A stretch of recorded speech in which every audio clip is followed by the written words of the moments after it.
These kings were not humans. They were these Anunnaki people. There are people who believe they're the direct descendants of these beings and that they have the right to rule over human beings still to this very day. And they came from Nibiru. They got down to Earth. And this is about 450,000 years ago, according to the tablets.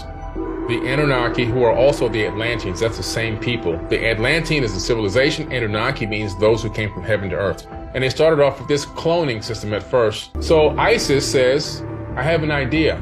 She says, I'm going to take an egg from one of the women. And they took the egg and she cleaned out some of the genetic material. They added some of their essence to the egg. They put it in her womb. She took it to term 10 months. And then you see her in this famous cylinder scroll holding up this baby saying, my hands have created it. She gave birth to the Adamu, which means first man. So they put Adam in this Eden, E-D-I-N, and this Eden was this laboratory where they would have these mating rituals between the different peoples. And when they got Adam in there, they tried to mate him with these other ones. They made Eve. They mated them and bingo, it worked. Crazy story. That was about 200,000 years ago. They also genetically modified us by taking chromosome number 2 out of our body, fusing it together and putting telomere caps on each end to limit our lifespans. And scientists now, geneticists at universities, they teach this.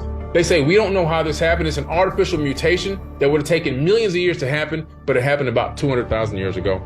So the tablets line up with modern science. And so it's the foundation of a high-level civilization. When we got to one of the highest advanced civilizations, which started out in Sumer and then migrated over into the land of Kemet before it became Egypt, the initial pharaohs would be a direct bloodline of one of these Anunnaki people.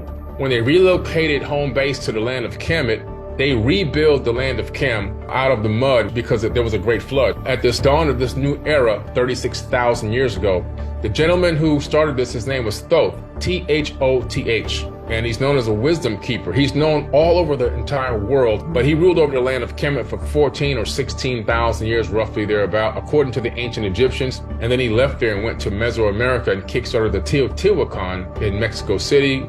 That was all his master architectural plan. And Teotihuacan is part of his African name, which is also known as Tahuti. And Teotihuacan in Mexico really means the city of Tahuti that he built out there. So he left there, and that's why the pyramid complex there mirrors the one at Giza in Africa. Akhenaten is King Tut's father. So Akhenaten decided, I'm going to become a monotheistic ruler and not the kind of believes in multiple gods. And what got into him was Amun-Ra, who's also Thoth's brother.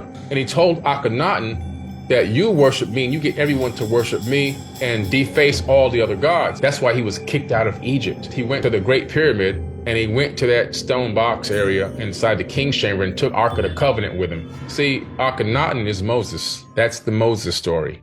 They ended up in the desert with the Ark of the Covenant, which is well noted and documented in biblical text. A super advanced technological machine. It was multi-purposeful. What it was capable of doing, it's a weapon, but it also has the capability of being a power source. The Great Pyramid itself is a power generator.